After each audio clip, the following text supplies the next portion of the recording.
ஐயா வணக்கம்யா. வணக்கம்மா. என் பேர் புவனா. சொல்லுங்கம்மா. ஐயா நீங்க உள்ளுணர்வு இதெல்லாம் இந்த வாரம் இது பண்ணதுல அதை கவனிக்க சொன்னீங்க. ம். உள்ள இருக்கக்கூடியதை அதை கவனிக்கும் போது கோபமோ கஷ்டமோ துன்பமோ எதுவுமே நிரந்தரமா அதுல இருக்க போறதில்ல. இருக்கல. ம். அது வந்துட்டு வந்துட்டு போகக்கூடியது. ம். அதை விட்டுட்டு நம்ம ஒரு செயல்ல அதை செய்யும்போது அது பெருசா எந்த விஷயம் நம்மளை பாதிக்கிறது இல்லை அப்படிங்கிறத புரிஞ்சுக்கிட்டேங்கய்யா நான். ஒரு உணர்வுங்கிறது அது வந்துட்டு அது பாட்டுக்கு போயிட்டே இருக்கக்கூடியதுதான். அதுக்கு அவ்வளோ இது பண்ண வேண்டியதில்லை. நம்ம ஒரு செயல்ல செய்யும் போது அது நம்மளை பாதிக்காது. அந்த இது பாதிக்காதுங்கிறத நான் புரிஞ்சுக்கிட்டேங்கய்யா. ம். நிச்சயமாம்மா. நீங்கள் சொல்கிற அந்த உணர்ச்சிகள்ங்கிறது வெளியிலேருந்து வர்றது. வெளியிலேருந்து நம்ம வந்து தூண்டக்கூடிய ஒரு விஷயங்கள். அதை வந்து அந்த தூண்டுதலுக்கு ஆட்படாமல் நம்ம மையத்திலேருந்து அதை அணுகிறதுங்கிறது என்னென்னா நம்மளுடைய இயல்பான குணங்கள்லேருந்து அதை அணுகிறது. இயல்பான உணர்வுகள்லேருந்து இதை நம்ம பழகிட்டோம்னா சண்டை கடையில் கூட நம்ம தியானம் பண்ணலாம். எல்லா இடத்துலையும் நம்மளுடைய உள் அமைதியோட மகிழ்ச்சியாகவும் நிம்மதியாகவும் வாழ முடியும். இதை நல்லா கவனிச்சிட்டு இருக்கீங்க. மகிழ்ச்சி. தொடர்ந்து செய்யுங்க. ஐயா இன்னொன்னு சொல்லணும். சொல்லுங்கம்மா. நடந்த விஷயத்த சொல்லணும்னா நான் உங்களால பயன்பெற்றதை ஒரு இதை சொல்லணும்னு நினைக்கிறேன். சொல்லவாங்க. சொல்லுங்கம்மா. எனக்கு வந்து ஒத்த தலைவலி இருந்துகிட்டே இருந்தது இல்லைங்கய்யா. ம். அது ஒத்த தலைவலி இருந்ததுல நான் 10 வருஷமா ஒரு டாக்டர்கிட்ட பார்த்துக்கிட்டே இருந்தேன். 10 வருஷமா அவங்ககிட்ட பார்த்துக்கிட்டே இருக்கும்போது கூட அவங்க என்ன சொன்னாங்க, ஒரு தடவை போய் ஸ்கேன் எடுத்துட்டு வாங்க அப்படின்னு சொன்னாங்க. ஸ்கேன் எடுத்துட்டு வந்தேன். ஸ்கேன் எடுத்தப்ப அவங்க என்ன சொன்னாங்க, தலையெல்லாம் பார்த்துட்டு அவங்க என்ன சொன்னாங்க, தலையில வந்தது தலையோட தான் போகும். ஒரு டாக்டர் எனக்கு சொன்னது, தலையில வந்தது தலையோட தான் போகும் அப்படின்னு சொன்னாரு. சரி அப்படின்னு சொல்லிட்டு வருத்தப்பட்டு அழுதுட்டே நான் வந்துட்டேன். ஒருவேளை இது தீர்க்க முடியாத வியாதி போல அப்படின்னு சொல்லிட்டு நான் வீட்டுக்கு வந்துட்டேன். அப்புறம் எங்க வீட்டுக்காரர் உங்களை பத்தி தெரிஞ்சு உம் எனக்கு அறிமுகப்படுத்தி வச்சாரு. அறிமுகப்படுத்தினதுல நீங்க எனக்கு 2 இது சொன்னீங்கய்யா. விடிய 7 மணிக்குள்ள நல்லா குளிர குளிங்கம்மா. சளி பிடிச்சா சீரகம் மிளகு போட்டு குடிச்சுக்கிட்டே இருங்கம்மா அப்படின்னு நீங்க சொன்னீங்க. நான் குடிச்சுக்கிட்டே தான் இருந்துட்டு 1 மாசம் நான் பச்சை சுடுதண்ணியிலே பச்சை தண்ணியிலே நான் குளிச்சது இல்லை அது வரைக்கும். நீங்க சொன்ன பின்னாடி பச்சை தண்ணியில தலையோட குளிர குளிச்சேன் நானு. குளிச்சுட்டே இருந்து இருந்து இருந்து எனக்கு ரொம்ப அதிகமான சளி பிடிச்சது. சளி பிடிச்சு சரியாயிட்டே இருந்தது. அப்போ ஒரு நாள் அதிகமான தலைவலி, சளி பிடிச்சு தும்மும் போது அந்த கட்டியோட அந்த ரத்தத்தோட வெளியில வந்து விழுந்தது. அது இன்னைக்கு செல்லா இருந்தா நான் எடுத்து வச்சிருப்பேன். எனக்கு அப்படி ஒரு கட்டி விழுந்தது. இந்த 10 வருஷம் ஆகுது எனக்கு. அதுக்கு பின்னாடி ஒரு நாள் கூட எனக்கு ஒத்த தலைவலி வந்ததில்ல. அந்த அளவுக்கு ஒரு சிறப்பை எடுத்தேன். ஏன்னா தன்வந்திரி முதற்கொண்டு நான் போனேன். அந்த தலைவலிக்காக நான் செலவழிக்காத காசே இல்லை. ஆனா நீங்க ஒரே ஒரு இதுல எனக்கு சொல்யூஷன் கொடுத்தீங்க.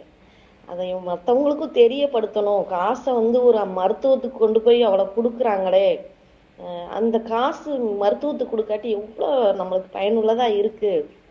அதுக்கு பின்னாடி என் குழந்தைகளுக்கு கூட நான் வந்து ஒரு மருத்துவத்துக்காக செலவு பண்ணதே இல்லைங்க. எனக்காவது யாராவது ஆஸ்பத்திரிக்கு வாங்க துணைக்கு வாங்க அப்படின்னு கூப்பிடும்போது எனக்கு உண்மையிலேயே சிரிப்பா இருக்கும். அந்த ஆஸ்பத்திரிக்குள்ள போனேன்னா ஒருத்தவங்க கை வலின்னு போறாங்க, அவங்களோட நான் கூட போறேன். அதுக்காக அவங்க சொல்ற மருந்து ஸ்கேன் எடுக்கணும் அப்படி இப்படின்னு சொல்லும் போது எனக்கு சிரிப்பு தாங்க வருது. அந்த மருத்துவத்தால இவங்க எவ்வளவு கஷ்டப்படுறாங்கன்னு. ஆனா அதை வந்து எங்களுக்கு கொடுத்து பயனுள்ளதா ஆக்குனதுக்காக ரொம்ப நன்றிங்கய்யா. மகிழ்ச்சிமா. நீங்கள் சில விஷயங்கள் வந்து நம்ம இயல்பாக நம்ம பெரியவங்க செஞ்சுக்கிட்டு இருந்த வாழ்க்கை பழக்க வழக்கங்கள் மரபு வழியான வாழ்வியல் முறைகளை நம்ம கடைப்பிடிச்சோம்னாவே சரி. மிகப்பெரிய துன்பங்கள்லாம் தப்பிச்சுக்கலாம். நம்மளுடைய செலவை வந்து இல்லாமல் பண்ணிடலாம். நீங்கள் சொல்கிறது ரொம்ப மகிழ்ச்சியாக இருக்குது. செலவை விட வலியை தாங்க முடியாம ஒவ்வொரு இடமும் ஓடுன விஷயம் இன்னமும் மனசு அதை ஒரு தாக்கமாவே இருக்குங்கய்யா. 10 வருஷமா பார்த்த ஒரு டாக்டர் அவரோட வார்த்தை வந்து இன்ன வரைக்கும் என்ன அது பாதிப்பா இருக்கு. தலையோட வந்தது தலையோட போயிரும் அப்படின்னு சொன்ன வார்த்தைகள் வந்து இது இருக்கு. ஆனா அதுக்கு நீங்க அது ஒரு இது கொடுத்து எங்களுக்கு திரும்ப மறுவாழ்வு கொடுத்த மாதிரி தாங்க அதை கொடுத்துருக்கீங்க. இல்லைன்னு நான் மீனாட்சி மிஷன் முதற்கண்டு நான் எல்லா ஆஸ்பத்திரிக்கும் போயிருக்கேங்கய்யா. இப்ப அது அந்த எந்த தேவைகளும் இல்லாம அடுத்த தலைமுறை வரைக்கும் எங்களை காப்பாத்தி விட்டுருக்கீங்கிறதுதான் எங்களோட நன்றி. அது நன்றிம்மா. வார்த்தைகளே மகிழ்ச்சிமா. இல்லைங்கய்யா. மகிழ்ச்சிமா. நான் ஒன்றும் புதுசாக சொல்லலை. நம்மளுடைய மரபில் இருந்த வாழ்க்கை முறைகளை நம்ம கொஞ்ச நாள் மறந்துட்டோம். திருப்பி ஞாபகப்படுத்தணும்னு எல்லாம் சரியாயிடுச்சு. அவ்வளோதான். சரிங்க. நல்லதுமா. ரொம்ப மகிழ்ச்சி. நன்றி. அதே மாதிரி கரூரில் ஒரு நிகழ்வு எனக்கு முன்னாடி ஒரு 15-20 ஆண்டுகளுக்கு முன்னாடி முத ஆரம்பத்தில் ஒரு ஒரு ஒரு அம்மாவுக்கு ட்ரீட்மெண்ட் கொடுக்க முடிஞ்சிச்சு. அப்போது கடுமையான தலைவலியில் இருந்தாங்க அவங்க. அப்போ வந்து என்னென்னா, ஒரு தடவை நான் சில பழக்கங்களை மாற்றிங்கன்னு சொல்லிட்டு வந்துட்டேன். ஹீலிங் கொடுத்துட்டு வந்துட்டேன். அவங்க ரொம்ப நம்பிக்கையாக இருந்தாங்க. ஒரு நாள் திடீர்னு ஒரு வாஷ் பேஷன்லேருந்து ஒரு மாதிரி தொண்டையில் தான் இருக்குது. அதை வெளியேறும்போது அந்த வாஷ் பேஷனே நிறைஞ்சிருச்சான், அவ்வளோ ரத்தம் வந்துச்சுன்னு சொல்லி சொன்னாங்க. எனக்கு ரொம்ப அதிசயமாக இருந்துச்சு. ஏன்னா அது இவ்வளோ நம்பிக்கையாக எப்படி நம்ம மேலே வந்தாங்க, நம்ம நண்பர்கள் அவங்கள்ட்ட சொல்லியிருப்பாங்க போட்டுக்கு, அதனால் அந்த இவ்வளோ நம்பிக்கையாக இருக்காங்க அப்படின்னு நினச்சிட்டு இருந்தேன். அது அன்றைக்கி போயிட்டு நான் அங்கே போயிருக்கும்போது நான் அவங்கள்ட்ட கேட்டேன், நீங்கள் எப்படி இவ்வளோ நம்பிக்கையாக இருந்தீங்க, அவ்வளோ ரத்தம் வந்து இதாக இருக்குன்னு சொன்னீங்க, ஆனால் அதையும் தாண்டிட்டு அதுக்கப்புறம் சகமாயிரும் அப்படிங்கிற நம்பிக்கையோடு இருந்தீங்களே, ரொம்ப மகிழ்ச்சி, அது எப்படி இருந்தீங்க அப்படின்னு கேட்டேன். அப்போ அவங்க சொன்னாங்க, நான் மாட்டுக்கு வந்து அவங்க யார்கிட்ட 2-3 வைத்தியரை செலக்ட் பண்ணிவிட்டு என்னை வந்து யார்கிட்ட பார்க்கலாம் முடிவு பண்ணாங்களாம். ஒவ்வொருத்தருக்கும் மாட்டுகிட்ட வந்து தண்ணியை ஊற்றுவாங்களாம். எப்போ அது கோமியம் கொடுக்குதோ அப்போ செலக்ட் பண்ணிடலான்னு முடிவு பண்ணாங்க. அப்படி தான் என்னை செலக்ட் பண்ணாங்கன்னு தெரிஞ்சு. அப்போ நினச்சேன், சரி ஏதோ ஒரு வகையில் நம்ம ஒரு சரியான பாதையை பிடிச்சிட்டாங்க அவங்க என்ன அப்படின்னு. மக்கள் வந்து நிறைய விஷயங்களை வந்து வெளியில் தான் தேட்டாங்க, தனக்குள்ளே தேடுறது கிடையாது. நம்ம பெரியவங்கள்ட்ட இருந்து எடுத்துக்கிறது ரொம்ப குறைவாயிடுச்சு. அது தவறான மூட நம்பிக்கைகளை தான் அவங்க நிறையா பண்ணிக்கிட்டு இருக்காங்க. ஆனால் நம்ம அதுலேயும் உறுதியாக இருந்தாங்க. அதுக்கப்புறம் அவங்க வாழ்நாளில் அந்த தொல்லையே வரல. அதுக்கப்புறம் நிறைய பேர் அறிமுகப்படுத்தி வச்சாங்க, அருமையாக இருந்தது. அதில் ஃபஸ்ட்டு ஆரம்பத்தில் ஏதோ ஒரு வகையில் நம்ம வந்து நம்மளுடைய இயல்பான பாதைக்கு திரும்பிட்டோம்னு வச்சுங்களேன், அதுக்கப்புறம் வந்து வாழ்நாள் பூரா அது வந்து நமக்கு நன்மை தரதாக இருக்கும். அதனால் நீங்கள் ஒரு புரிதலோடு பிடிச்சிட்டிங்க. அதை உங்களுக்கு நிச்சயமாக உங்கள் வாழ்நாள் பூரா நீங்கள் சொல்கிற மாதிரி உங்கள் வாரிசுகள் எல்லாருக்குமே அந்த மரபு வழியான வாழ்வியல் முறைகள் வந்து பயனுள்ளதாக இருக்கும். நல்லதுமா, மகிழ்ச்சி. ஐயா வணக்கங்க. வணக்கங்க. புவனா அம்மாவுக்கு ரொம்ப நன்றி, இந்த மாதிரி ஒரு விஷயத்த பகிர்ந்ததுக்கு எல்லாருக்கும் தெரியப்படுத்தியிருக்காங்க. உண்மைதான், மகிழ்ச்சி. ஆமாம், இது நிறைய பேர் வந்து தன்னுடைய அனுபவங்களை, சரியான அனுபவங்களை சொல்லும்போது நிச்சயமாக மற்றவங்களுக்கு ஒரு உதவியாக இருக்கும். இப்போ என்னோட அனுபவம் வந்து இந்த மாதிரி விஷயங்களை நிறைய பேருக்கு சொல்லும்போது கூட அவங்க நண்பர்கள்னு சொல்றதா என்னன்னு தெரியல, தெரிஞ்சவங்கன்னு சொல்லணும், இதை டோட்டலாக புறக்கணிக்கிறாங்க. இப்போ என்னன்னா, இது வந்து இறைக்கு எதிரான விஷயமா இருக்கு. அவங்க இறைன்றது கோவில்லையே கும்பிட்டு சர்ச்சில் கும்பிட்டு இப்படி ஏதோ பழகியிருக்கு அவங்களுக்கு. இந்த நிகழ்ச்சியில் கலந்துக்கிறதுக்கு கூட பயப்படுறாங்க அல்லது கவனம் செலுத்த மாட்டேங்கிறாங்க. அவங்க பெரிய புத்திசாலிங்க மாதிரி இதில் வந்து ஒரு 5 நிமிஷம் வந்து செலவு பண்ணுறதுக்கு கூட தயங்குறாங்க. ஆனால் வந்து 10 மணி நேரம் 5 மணி நேரம் ஆன்மீக சுற்றுலான்னு போயிட்டு வராங்க. உடலையும் வருத்திக்கிட்டு பணத்தையும் செலவு பண்ணிட்டு நைட்டெல்லாம் தூங்காமல் வந்து கஷ்டப்பட்டு போய் சுற்றுறாங்க. இதில் ஒரு 5 நிமிஷம் கலந்துக்குங்கன்னு சொல்லும்போது அவங்களுக்கு பெரிய இதுனவோ ரொம்ப நேரம் ஸ்பெண்ட் பண்ணுறோம் இல்லை அப்படின்ற மாதிரி நினைக்கிறாங்க. அதனாலேயே நான் வந்து நிறைய பேருக்கு சொல்கிறத விட்டுட்டேன். நான் சரி அவங்க போகிற பாதையிலே போட்டோம், அவங்களுக்கா புரிதல் ஏற்பட்டு வரும்போது வரட்டும் அப்படின்ற மாதிரி ஒரு சூழல் இருக்கு இங்கே எனக்கு. அது உங்களுக்கு சொல்கிறேங்க. நம்ம மண் வந்து இங்கே, அதாவது எங்கே உலகத்தில் எங்கே பிறந்தாலும் தென்பகுதிக்கு, தமிழ்நாட்டு பகுதி, இந்த இந்தியாவோட தென்பகுதிக்கு வந்தால் தான் அவங்க ஆன்மீகத்தில் வெற்றி பெற முடியும்னு சொல்லிட்டு சொல்லுவாங்க. ஏன்னா அது ஆன்மீகத்தில் சிறப்பான தலை தொடங்கி இருந்த ஒரு சரியான புரிதல் இருந்த மண் இது. இங்கே சித்தர்கள் வாழ்ந்தது. இங்கே தான் வந்து உண்மையான ஆன்மீகம் வந்து அடிப்படையில் வளர்ந்தது. இங்கே வந்தால் அது மேம்படுங்கிறது உண்மைதான். ஆனால் அதை வந்து நம்ம இப்போ இருக்கிற தலைமுறைகளில் அதை நிறைய மறந்துட்டாங்க. ஆன்மீகம்னா வேறு ஏதோ ஒன்று வெளியில் தேட ஆரம்பித்தாங்க. சித்தர்கள் வந்து சொல்லி கொடுத்த தனக்குள்ளே இருக்கிற அந்த இறைத்தன்மையை உணர்றது, அதை பிடிச்சிக்கிறது, அதை மேம்படுத்திக்கிறதுக்கான வழிகளை செய்கிறவங்க நிறையா இருக்காங்க. நம்ம நாட்டில் இன்னும் இருக்காங்க, சிறப்பாக செஞ்சிட்ருக்காங்க. ஆனால் தேடுறவங்க ரொம்ப குறைவாக இருக்காங்க. அதை பற்றி நமக்கு கவலைப்பட வேண்டிய அவசியமே கிடையாது. ஏன்னா எல்லாரும் எந்த காலத்துலேயுமே எல்லாருமே எல்லாத்தையும் புரிஞ்சுக்கிறது கிடையாது. அப்படி இல்லை, அப்படி இருந்தால் அந்த வெரைட்டி இருக்காது. அதாவது இறைவன் வந்து என்ன சொல்லுவாங்கன்னா, தன்னை உணர்வதற்காக மனிதரை படித்ததாக சொல்லுவாங்க. தனக்குள்ளே இருக்கிற எல்லா விஷயங்களையும் வெளிக்கொண்டு வரலாம். ம். அப்போ அந்த புரிதல் எங்கெங்கேயோ போய் எல்லாம் இந்த தேடல் வந்து இருக்க தான் செய்யும். உன்னை தொலைச்சிட்டு திருப்பி தேடி பெறுவது தான் மகிழ்ச்சியான ஒரு விஷயமா இருக்குது. அது மாதிரி தன்னை தொலைச்சிட்டு நம்ம தேடுறோம். நமக்குள்ளே இருக்கிற அந்த இறைத்தன்மையை பிறக்கும்போது நம்ம இருந்தோம். ஒரு குறிப்பிட்ட காலங்கள் வரைக்கும், ஒரு 18 மாதங்கள் வரைக்கும் நமக்குள்ளே இருக்கிற இறைத்தன்மையோடு நெருக்கமாக இருக்கோம்னு சொல்லுவாங்க. கொஞ்சம் கொஞ்சமாக அதுக்கப்புறம் இந்த சமூக கல்வினால் அதை மறக்கிறோம். திரும்ப அதை ஒரு காலத்தில் திரும்ப பெறுறதுக்கான முயற்சிகள் பண்ணி திரும்ப பெறுறோம். இப்போ நமக்கு அந்த இடைவெளி, இப்போ இருக்க சமூக அமைப்பு வந்து ரொம்ப தவறான வழியில் நம்மளை தள்ளுதுன்னு நினைக்கிறோம். ஆனால் இன்னொரு பக்கம் பார்த்திங்கன்னா, இந்த இப்போ இருக்கிற சமூகத்தில், அதாவது தன்முனைப்போட வளர்ச்சி வந்து, அதாவது மனிதனுடைய படிப்பறிவு அனுபவம் வந்து பெரிய அளவில் வளர்ந்துருக்கு. ஆனால் இப்போ வந்து இதுக்கு மேலே வந்து தன்முனைப்பினால் எதுவும் செய்ய முடியாதுங்கிறதுக்கான எல்லா விஷயத்தையும் மனுஷன் உணர்ந்துட்டான். இங்கே இருக்கிற போர்களும் மற்ற அவனுடைய கண்டுபிடிப்புகளும் வாழ்க்கை முறைகளும் எல்லாம் வந்து அவனை வந்து விரக்தியோட உச்சத்துக்கு கொண்டு போயிடுச்சு. இனிமேல் அவன் வந்து தன்னை கவனித்து ஆகணும், தனக்குள்ளே இருக்கிற இரையாற்றலை பார்த்து தான் ஆகணும் அப்படிங்கிற நிலையில் தான் இருக்கான். அதுக்குள்ளே அவன் இங்கே வந்து என்னென்னா, மென்மையான முறையில் ஒரு மிகப்பெரிய மாற்றம் நிச்சயமாக வரும். அதனால் அந்த காலத்தில் அவங்க சொல்லியிருக்காங்க பெரியவங்க, ஒவ்வொரு காலத்து மாற்றத்துக்கு அப்புறமும் கடைசியில் கலிகாலத்துக்கு அப்புறம் ஞான சித்தர்கள் காலம் வரும்னு சொல்லுவாங்க. ஏன்னா கலிகாலங்கிறது சித்தர்களோட வாழ்க்கையை திருப்ப அதனுடைய தேவையை உணர்த்துவதற்காக வர்றது. இப்போ உச்சகட்ட துன்பங்களை மனித குலம், இந்த சூழல், உயிர்கள் எல்லாம் அனுபவிச்சாச்சு. இனிமேல் அது நிம்மதியாக வாழ்ந்தாகணும். நிம்மதி தேடுறதுக்கான காலம் வந்துருச்சு. அதிகாரங்கள்லாம் அழிஞ்சு போகும். அதிகாரங்களை வச்சு எதுவும் பண்ண முடியாது. எவ்வளோதான் பெரிய வலிமை இருந்தாலும் மென்மையான விஷயங்கள் அதை ஜெயிக்க முடியும் அப்படிங்கிறத உலக போக்கு காமிச்சிட்ருக்கு.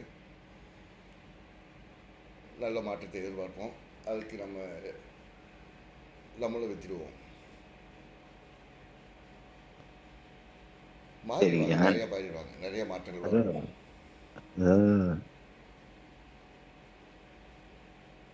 சொல்லுங்க. சரி, வேற ஒன்றும் இல்லை. இதுதான் கேட்க கூட உங்களுக்கு இப்போ தயாராக இல்லைன்ற போது தான் கொஞ்சம் இதுவாக இருந்தது. வேற ஒன்றும் இல்லை.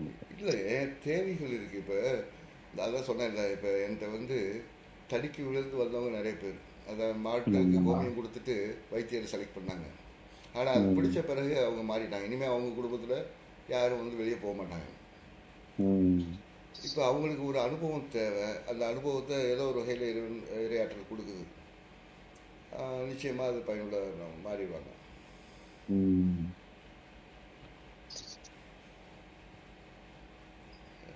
ஒவ்வொருத்தரும் மனிதர்கள்ட்ட வந்து அந்த பகிர்ந்து கொள்ளக்கூடிய பழக்கம் ரொம்ப குறைஞ்சி போச்சு. ரொம்ப நெருக்கிய. ஏன்னா காரணம் என்னன்னா, அவங்க கூட்டு வாழ்க்கையை வந்து விட்டு ரொம்ப விலகி போயிட்டாங்க. போட்டி பொறாமல், தான் மட்டும் வாழணும், தான் குழந்தைய மட்டும் வாழணும், நாம் மட்டும் இருந்தால் போதும், மற்றவங்களுக்கு யாருக்கு இது விஷயங்களை சொல்ல வேண்டிய அவசியம் கிடையாது, தான் மட்டும் எப்படியாவது இந்த உலகத்தில் முன்னுக்கு வந்துடணும் அப்படின்னு நினைக்கிறவங்கள தான் இது நிறைய.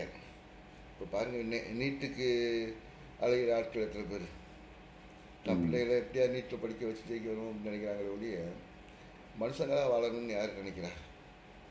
இப்போ நீட்டில் படித்து வர்றவங்களாம் எப்படி இருக்காங்கங்கிறது எல்லாருக்கும் தெரியும். தெரிஞ்ச பிறகும் திருப்பி அதை தேடிக்கிட்டு இருக்காங்கன்னா, இது இந்த கொரோனா மாதிரி 70 லட்சம் பேர் இறந்து போன பிறகும் இன்னும் வந்து நவீன அறிவியல் உயர் தொழில்நுட்பத்து மேலே நம்பிக்கை வச்சுருக்காங்கன்னா, அவங்கெல்லாம் வந்து செம்மறி ஆட்டு கூட்டம் தானே, சிந்திக்க தெரியாதவங்க தானே. சரி, மாறுவாங்க. அதில் அவங்கள பற்றி கவலையப்படாதீங்க. அவங்கள பற்றி நம்ம நினைக்கவே தேவையில்லை. நம்ம மாதிரி மதில் மேல் பூனை சொல்கிறாங்கல்ல, 2 பக்கம் எது சரியான பாதைன்னு தெரிஞ்சுக்கிறணும் தேடல் இருக்கிறவங்க, அதாவது ஒரு மாற்றம் வேணும் அப்படிங்கிறத உணர்ந்துருக்கவங்கள்ட்ட நம்ம சொன்னால் புரிஞ்சுக்கிடுவாங்க. இதிலேயே சுகம் கண்டவங்களை நம்ம ஒன்றும் பண்ண முடியாது. தான் ஒரு அடிமை என்று உணராதவருக்கும் தன் அடிமை வாழ்வில் இன்பம் காண்பவருக்கும் விடுதலை கிடையாது சொல்லுவாங்க. தான் ஒரு அடிமைங்கிறத உணர்ந்துருக்கணும். இல்லாட்டி அடிமை வாழ்க்கையில் இன்பம் காண்பவங்க 2 பேரையும் வந்து நம்ம அவங்கள்ட்ட பேசி பயனில்லை. ம். தேடல் உள்ளவங்க நிறைய இருக்காங்க. நிச்சயமாக ஒரு பெரிய மாற்றம் சீக்கிரமாக வரும். வந்துட்டு ம். தான் அதே இருக்கு. மாதிரி எனக்கு வந்து ஹீலிங் மூலமா நடந்த ஒரு ஒரு அனுபவம் என்னன்னா, எனக்கு பல்வலி வந்து ரொம்ப நாளா இருந்துட்டு இருந்தது. ம். நானும் ஹீலிங் நிறைய முறை எடுத்திருக்கேன். அப்போல்லாம் சரியாகும். திருப்பி மறுபடியும் வந்திருந்தது. ம். நான் ஒரு நாள் வந்து எனக்கு வலி ஏற்பட்டது. இப்போ ஹீலிங் நான் எடுத்துக்கிட்டேன். அப்ப அந்த டைம்ல பாத்தீங்கன்னா, பல்வலி லேசா இருந்த பல்வலி ரொம்ப ஜாஸ்தியாச்சு. திடீர்னு ரொம்ப ஜாஸ்தியாச்சு. அப்புறம் அப்படியே அது அடங்கிடுச்சு. அதுக்கப்புறம் அந்த பல்வலின்றதே எனக்கு இன்னும் வரல. அதாவது ஒரு நம்ம உடம்புல உள்ள அந்த ஆற்றல் வந்து ஒரு இடத்துல வந்து குவிச்சு அது தன்னை சரி பண்ணும்போது சிறு மாற்றங்கள் நிகழத்தான் செய்யும். அது அதான். சரியாக புரிஞ்சுக்கிட்டவங்க அதை நமக்குள்ள அதான் சொல்கிறாங்க, நோய் என்பதே வந்து நன்மைக்காக வர்றது அப்படிங்கிறத நம்ம புரிஞ்சுருக்கோம். அதே மாதிரி ம். அந்த நோய் நீங்கும் போது நமக்கு உடம்புல நிறைய ஆற்றல் சேரும்போது இருக்கும்போது தான் வந்து உடம்பு தன்னை சரி பண்ணிக்கிறதுக்கு போராடும். அப்படி ஒரு ஆற்றல் ம். ஏதோ ஒரு சூழலில் கிடைக்கும்போது அதை பயன்படுத்தி நம்ம உடம்பு வந்து தன்னை சரி பண்ணிக்கிற முயற்சி பண்ணும். அந்த அந்த போராட்டத்தினுடைய அதிர்வுகள் வந்து இருக்க தான் செய்யும். அதை நம்ம கண்டிப்பா, ஹீலிங் கண்டிப்பா. முறையில் குறைக்கலாம். அல்லது நம்மளுடைய இயற்கையோட ஒத்து போகிற, அதாவது நம்மளுடைய உடம்போட ஒத்து போனோம்னா அந்த துன்பங்களை குறைக்கலாம். ஆனாலும் அதை தாய்க்கிற ஒரு மனநிலை தேவை இருக்குது. நம்ம புரிஞ்சுக்கிறது ஏதோ ஒரு நன்மை நடக்குது, ஒரு சின்ன துன்பம் இருக்குன்னா அந்த துன்பம் வந்து வந்ததுக்கு காரணம் ஏதோ ஒரு நன்மைக்காக வந்திருக்கு. இந்த துன்பம் இருக்கிற வரைக்கும் நன்மை செய்யும், அதாவது இந்த வலி இருக்கிற வரைக்கும் நன்மை செய்யும், இந்த வலி போகும்போது நன்மை செய்யும், இந்த வலி போன பிறகு நன்மை செய்யும் அப்படிங்கிற அந்த புரிதல் நமக்கு கிடைச்சிருச்சு வச்சுங்களேன். எவ்வளோ பெரிய இதையும் வந்து நம்ம சரியாக நம்ம மையத்திலிருந்து பார்த்து பொறுமையாக பார்த்து அதை வெற்றி கொள்ள முடியும். அந்த ஆற்றலை நம்ம தக்க வச்சுக்க முடியும், மேம்படுத்திக்க முடியும். Correct, correct. இது எனக்கு தெரிஞ்சதுனால நான் அதை புரிஞ்சுக்கிட்டேன். அதனால சொல்றேன் நான் உங்களுக்கு. அது மகிழ்ச்சி மாதிரி மகிழ்ச்சி. இருந்து ஆமாம், நீங்கள் இப்படி சொல்கிறது மற்றவங்களுக்கு நிச்சயம் பயனுள்ளதாக இருக்கும். ஆமா. அது எனக்கு அந்த அனுபவம் வந்து புதுசா இருந்தது. இதுக்கு முன்ன வந்து இந்த அனுபவத்தோட அன்னைக்கு ஒரு நாள் நடந்த அனுபவம் வந்து ரொம்ப வேற மாதிரி இருந்தது. அதுக்கப்புறம் அந்த பல்வலின்றதே எனக்கு இல்ல. அதுன்றது நான் அருமைங்க. நல்ல விஷயம். ஓகே. நன்றிங்கய்யா. நன்றி நன்றி. Okay, okay.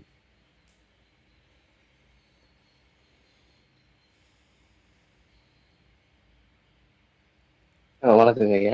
வணக்கங்க. நீங்க சொன்ன மாதிரி எல்லாரும் மாற வரைக்கும் பொறுமையா இருக்கும். கண்டிப்பா மாற்றம் வரும். அது வரைக்கும் பொறுமையா இருக்குங்க ஐயா. நம்ம சொல்ற மாதிரி. இன்னைக்கு கூட ரொம்ப நல்லா இருந்தது. புவனா அம்மா சொன்ன மாதிரி ஒரு கருத்து, அவங்க ஒரு இது சொன்னாங்க. அந்த வீட்டு வைத்தியம் வந்து மிளகும் சீரகமா ஒரு வாட்டி அவங்க சொன்னா இருக்குங்க ஐயா. தெரியல. மறுபடியும் எல்லாருக்கும் கொஞ்சம் பயனுள்ளதா இருக்கும். தலைவலி வரும்போது மிளகும் இது கலந்து குடிக்க சொன்னாங்க அவங்க. ஆமாம். நீங்க சொன்னதா? அது என்னதுங்க ஐயா அது? அதாவது மிளகு வந்து வலிகளை நீக்கும், குளிர்ச்சியை தரக்கூடியது. சீரகம் அதே மாதிரி வயிறு சம்பந்தமான பிரச்சனைகள், அகத்தில், அதாவது நம்ம உடம்புல வரக்கூடிய எல்லா துன்பங்களையும் நீக்கி ஒரு நம்ம உடம்புக்கு அமைதியை கொடுக்கக்கூடியது. இது ரெண்டையும், அதாவது இது அளவு தான் இதில் முக்கியம். இதை நான் பலமுறைக்கு பயன்படுத்தியிருக்கேன். கடுமையான வலிகள், உடல் தொல்லைகள், அதாவது இப்போ கொரோனா நேரத்தில் கூட இந்த இதை நான் பயன்படுத்தி நிறைய பேர் சுகந்துட்டுருக்காங்க. கொரோனாவுக்கு பெரிய மருந்துகள்லாம் கொடுக்கல. 10 மிளகு எண்ணி எடுத்துக்கங்க. அதை உடைக்க வேணாம், முழுசாகவே இருக்கட்டும். அதை ஒரு பாத்திரத்தில் போட்டு அதேமாதிரி 2 விரலில் எடுக்கிற அளவு, ஒரு சிட்டிகைன்னு சொல்லுவாங்கள்ல, 2 விரலில் எடுக்கிற அளவு சீரகம், அதையும் உடைக்காமல் அதில் போடணும். போட்டுட்டு ஒரு 2 டம்ளர் தண்ணி ஊற்றணும். ஊற்றி நல்லா கொதிக்க வச்சு அரை டம்ளர் வற்ற வச்சு வடிகட்டி அந்த தண்ணியை குடித்தோம்னா பொதுவாக வரக்கூடிய ஜுரம், காய்ச்சல், வயிற்று வலி, உடலில் வரக்கூடிய பெரும்பாலான நோய்கள் காணாமல் போயிடும். இதை பொதுவான மருந்தாக நம்ம நிறைய பேருக்கு சொல்லியிருக்கேன், நல்லா பயன்படுத்தியிருக்காங்க, சிறப்பான ரிசல்ட் கிடச்சிருக்கு. சில நேரங்களில் வந்து இந்த வைரஸ் காய்ச்சல் சொல்லுவாங்கள்ல, கடுமையான வலிகள் அல்லது வந்து அந்த வைரஸ்னால் வந்தது அப்படி இப்படின்னு சொல்லி பயப்படும் போது வேப்ப ஈர்க்கு, அதாவது வேப்ப இலைகளை தங்கிட்டு இருக்கு, குச்சி இருக்கு பாருங்க, அந்த குச்சியை மட்டும் ஒரே ஒரு குச்சி அதை 2 கட் பண்ணி அந்த தண்ணியில் போட்டு அதையும் சேர்த்து கொதிக்க விடணும். கொதிக்க விட்டு அதை அரை டம்ளராக மாற்றி அதை சாப்பிடும்போது எவ்வளோ கடுமையான வலிகளாக இருந்தாலும் நீங்கிடும். இந்த சிக்கன் குனியா, அதே மாதிரி இந்த புதுசாக பேர் வைக்கிறான்னு பாருங்கள், அந்த நோய்களுக்கு எல்லாத்துக்கும் வந்து இது மிக அற்புதமாக வேலை செஞ்சுருக்கு. இப்போ கடைசியாக வந்து அதை கொரோனாவுக்கு வந்து இது மட்டும் சாப்பிட்டு சுகமானவங்க நிறைய பேர், ஆயிரக்கணக்கான பேருக்கு நான் சொல்லியிருக்கோம், அது பயன்படுத்தியிருக்காங்க, சிறப்பான ரிசல்ட் கிடைச்சிருக்கு. அதை எல்லாத்துக்கும் நம்ம பயன்படுத்தலாம். உடல் வலியும் அதிகமான ஜுரம் இருந்துச்சுன்னா வேப்ப இருக்கு பயன்படுத்தலாம். இல்லாட்டி மிளகு சீரகம் போதும். இதுக்கு மேலே மருந்து தேவையில்லை.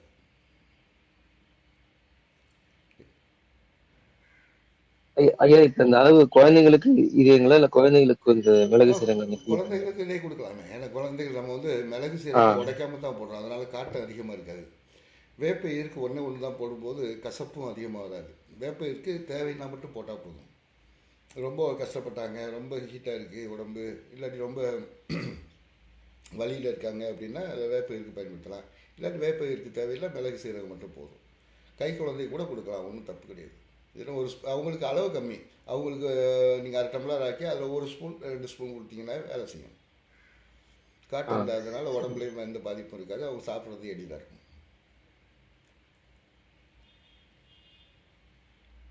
மிக்க நன்றிங்க ஐயா. நன்றிங்க, நன்றி, மகிழ்ச்சி.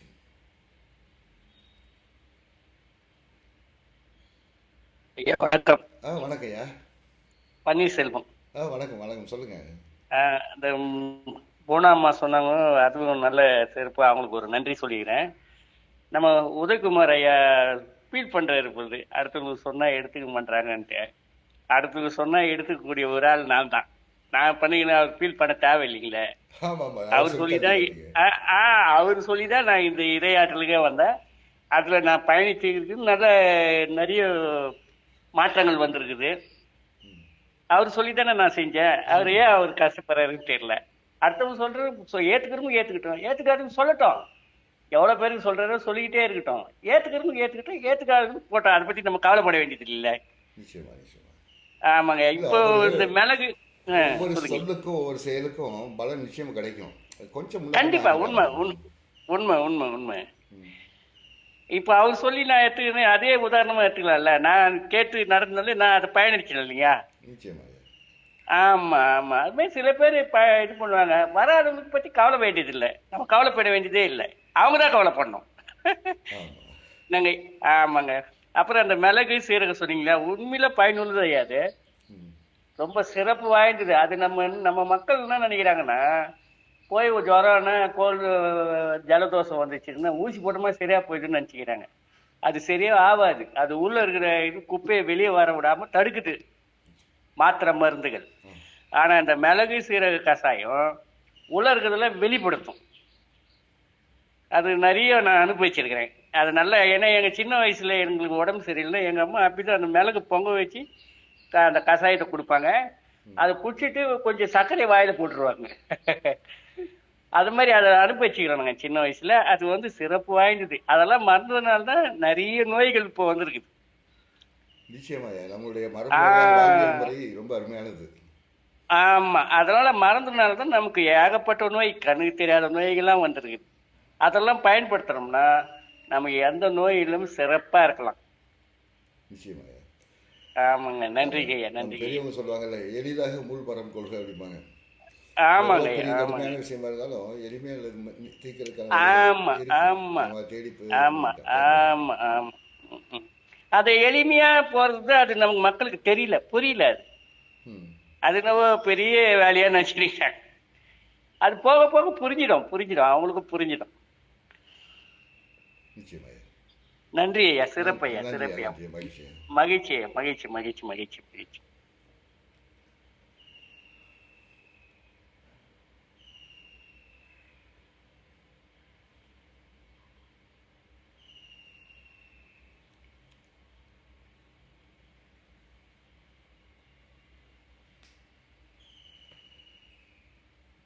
நன்றி நண்பர்களே. வேறு யாரும் சொல்ல வேண்டியிருக்க?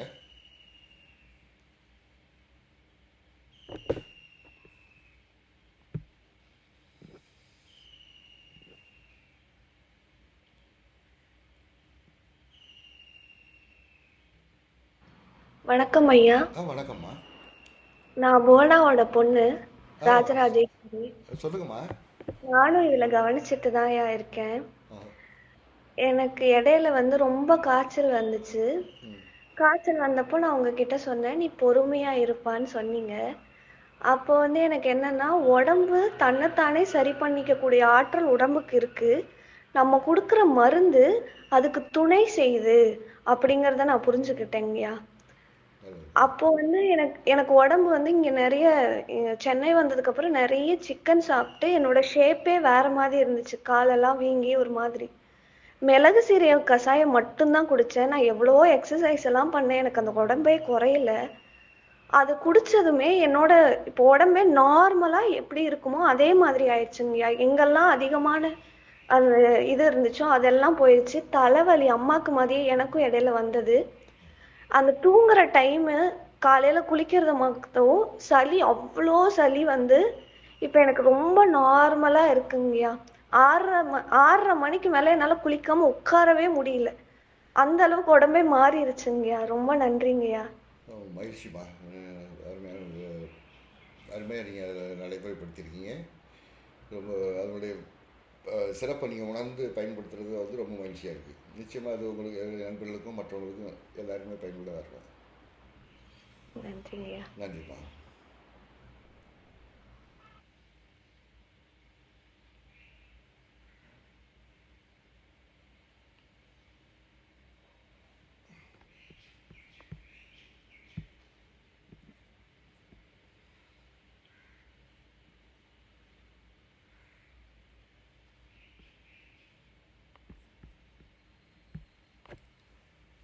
நல்லது நண்பர்களே, இன்றைய இரையாற்றல் பகிர்தல் மிக பயனுள்ளதாக இருந்துச்சு. கலந்துரையாடல் அதை விட சிறப்பாக இருக்குது. தன்னுடைய அனுபவங்களை சொல்லும்போது எனக்கே நிறைய விஷயங்கள் இன்னைக்கு கற்றுக்கிட்டேன். இப்போ ராஜி சொன்னாங்கல்ல, அவங்க இந்த உடலில் உள்ள உடலில் ஏற்பட மாற்றங்களை பற்றி பேசுனது ரொம்ப அற்புதமாக இருந்துச்சு. ஏன்னா இது மாதிரி தான் ஒவ்வொரு விஷயங்களையும் நம்ம வந்து மேம்படுத்திக்கிட்டே போகிறோம். நம்ம இந்த மிளகு சீரக கஷாயத்தில் உள்ள பயன்படுத்தும் போது ஏற்படக்கூடிய மாற்றங்களை பற்றி நம்ம சொல்கிறோம். ஒரு விஷயத்துக்காக சொல்கிறோம். அதை பயன்படுத்தும் போது இதை அடுத்தடுத்த விஷயங்களுக்கு பயன்படுத்தி பார்த்து அதோடைய ரிசல்ட்டை கண்டுபிடிச்சி சொல்கிறது, அது மற்றவங்களுக்கு பயனுள்ளதாக இருக்கும். நிச்சயமாக பயனுள்ளதாக இருக்கும். நான் இங்கே சில அக்குபஞ்சர் டாக்டர்ஸ் சில மருந்துகளை வாங்குவாங்க, மலர் மருந்துகள் வாங்குவாங்க. வாங்கி அவங்களுடைய பேஷண்ட்டு கொடுப்பாங்க. அவங்க கொடுக்குற ரிசல்ட் இருக்குது பாருங்கள், அற்புதமாக இருக்கும். நிறைய ரிசல்ட் சொல்லுவாங்க. அதுக்கப்புறம் நான் அந்த ரிசல்ட் ஒவ்வொன்றும் கொடுத்து பார்ப்பேன். நிச்சயமாக அவங்க சொல்கிறது உண்மைங்கிறது புரிஞ்சுக்கிற முடியும். அது நிறைய பேருக்கு பயனுள்ளதாக இருக்கும். அதாவது தான் பெற்ற அனுபவத்தை சரியான முறையில் பகிர்ந்துக்கிறதுக்கு பாருங்கள், அதுதான் வந்து இருக்கிறதுலே சிறப்பான ஒரு விஷயம். அந்த அனுபவம் வந்து அவங்க சொல்லும்போது அவங்க நம்மளுடைய வாரிசுகள் எல்லாத்துக்கும் அது பயன்படும். ஒரு ஊக்கப்படுத்துறது, நம்ம சொல்கிறது நல்ல விஷயங்களை சொல்கிறோம். செலவு இல்லாமல் மகிழ்ச்சியாக நிம்மதியாகவும் ஆரோக்கியமாக வாழ்கிறதுக்கான வழிகளை சொல்கிறோம். அது சொல்கிறதுனால நிச்சயமாக நமக்கு ஒரு பெரிய ஒரு நன்மை காத்துட்ருக்கு. மகிழ்ச்சி நண்பர்களே.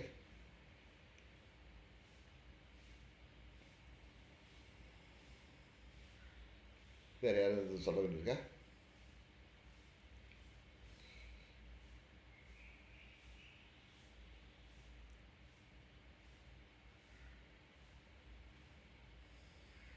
நல்லது நண்பர்களே, இந்த இரையாற்றல் பகிர்தல் மற்றும் கலந்துரையாடலில் கலந்து கொண்ட அனைவருக்கும் நன்றி. நாளை சந்திப்போம். மகிழ்ச்சி.